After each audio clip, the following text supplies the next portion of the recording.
আজকে আপনাদের সাথে খুব সহজ ও মজাদার একটি রেসিপি তৈরি করে দেখাবো। আজকের রেসিপি ওভেনে কিভাবে পারফেক্ট বার্গার বান তৈরি করা যায়। বিভিন্ন ধরনের বার্গার তৈরিতে এবং সকালে ও বিকালের নাস্তায় চায়ের সাথে এই বার্গার বানগুলো খেতে অসাধারণ লাগে।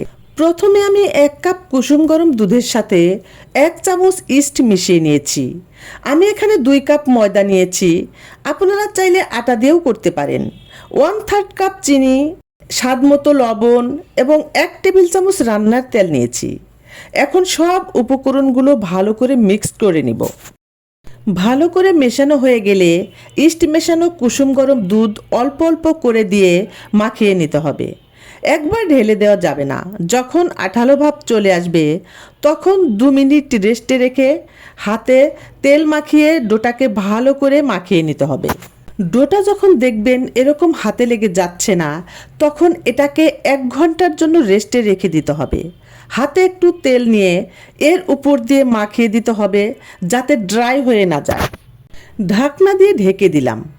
1 ঘন্টা পর ফিরে আসলাম, ডোটা ফুলে দ্বিগুণ হয়ে গিয়েছে। এখন আমি হাতের মাধ্যমে ডোর ভিতরে যে বাতাস ক্রিয়েট হয়েছে সেটা বের করে দিচ্ছি। বের করে দিয়ে কিছু সময় আবারও মাখিয়ে নিলাম। এখন ছোট ছোট লেচি করে নিয়েছি। সবগুলো লেচি সমান হলে দেখতে ভালো লাগবে। লেচিগুলো বনরুটির শেপ দিয়ে দিলাম। ডিমের লাল অংশকে একটু দুধের সঙ্গে মিশিয়ে প্রতিটি বনরুটির উপর ব্রাশ করে দিচ্ছি। এতে বনরুটিগুলো হবে দেখতে পারফেক্ট এবং আকর্ষণীয়। কেউ দেখলে বুঝতেই পারবে না যে এটা হাতে তৈরি করা বনরুটি।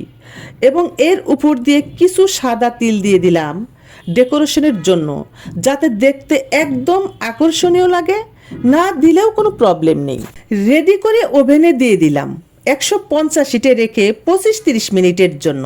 ফিরে এলাম 25 মিনিট পর। দেখুন কতটা লোভনীয় লাগছে এবং একদম পারফেক্ট বান তৈরি করেছি। দোকানের থেকেও স্বাদে ও গুণে দ্বিগুণ হয়েছে। আমি যেভাবে তৈরি করেছি আপনারাও ট্রাই করতে পারেন। সত্যি দারুণ টেস্ট ছিল। আপনারা সবাই ভালো থাকবেন, আমাদের জন্য দোয়া করবেন। আসসালামু আলাইকুম।